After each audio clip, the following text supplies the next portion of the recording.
Hi, my name is Stefano Pisani, and I'll be talking about how the coronavirus caused a digital divide for students and faculty at many universities across America, especially ones like the one I go to right now, which is Texas A&M University. How vital has technology become to our society? We are constantly governed by technology, and moreover, we're constantly governed by Wi-Fi. It is what powers us to be able to use our technology. During the coronavirus pandemic, it was further augmented that we had an issue that not all students and faculty have equal access to internet to be able to do online learning. So schools started to notice this type of adversity. So they started to fix this problem by offering funding towards different Wi-Fi spots so that people can have, Wi-Fi so they can be able to use their tablets, phones, or laptops to be able to do schoolwork. They also provided computers and laptops to people who didn't have those to be able to do their online work. And the third thing that schools did was make behavioral changes so that we can have smoother transitions if this were to occur in the future again. And one thing I did forget to mention is that this is my note cards and my keyword outline. So we see inequality everywhere we go, and the digital divide or the unequal access to Wi-Fi connection isn't any different. And this is what many institutions, noticed. And according to the 2020 article by Ann Deenan, she says that at the end of March, college campuses across the country closed and sent students home to be able to do online learning. But colleges made the assumption that all students have a permanent home and that they would have internet access to be able to do their schoolwork. This is not the case. We sent students home without even asking or wondering if they had internet access at home. And that's where the inequality comes in. And then, furthermore, in the same article that Ann Deenan posted in 2020, she states that the national shutdown has also deepened the digital divide all across America. So that would include schools like Texas A&M University, the school that I go to at the moment. And because of this, we had issues with students turning in work, issues with faculty learning how to use technology and having to teach online. It was just a hard transition for everyone.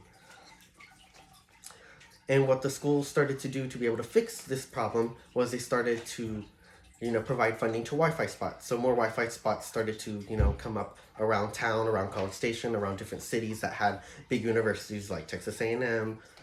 And then faculty and students were able to do their schoolwork and be able to have, better transition into online learning. I mean, it was a rough transition to begin with, but given this funding to be able to provide this for students that didn't have this at home to begin with was very helpful during the coronavirus pandemic. Also, according to the 2020 article by Anna Ishu, she states that many students will be researching papers and turning in papers from their phones, which is where the other issue comes in, that not everyone has a laptop or computer or tablet to be able to, do their schoolwork. So most of them would be using their phones, which isn't the best for them, because having to do a paper on your phone is just ridiculous. It's better to be able to do it on the computer, which is what many universities try to fix by providing funding to be able to give students that access to technology, by giving them tablets, by giving them computers, by giving them Wi-Fi so that they could do schoolwork at home because they couldn't go to school during the coronavirus pandemic.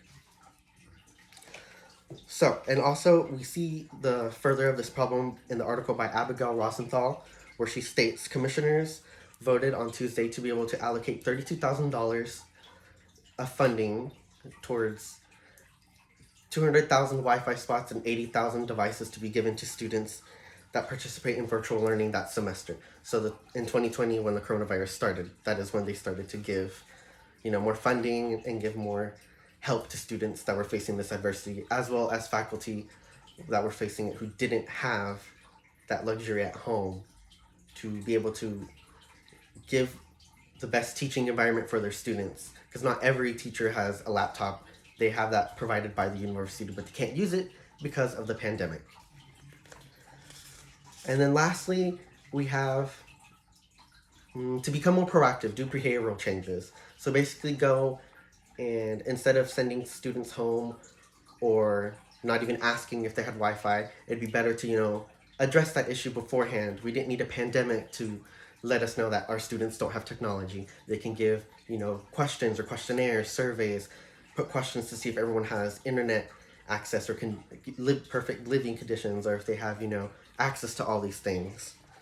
And we can see evidence of that in the 2020 article by Helen Giller, where she states one of the biggest disparities of COVID 19 is highlighted is that in the field of education, access to reliable technology, and then also organizations like World Ed want reliable technology for students.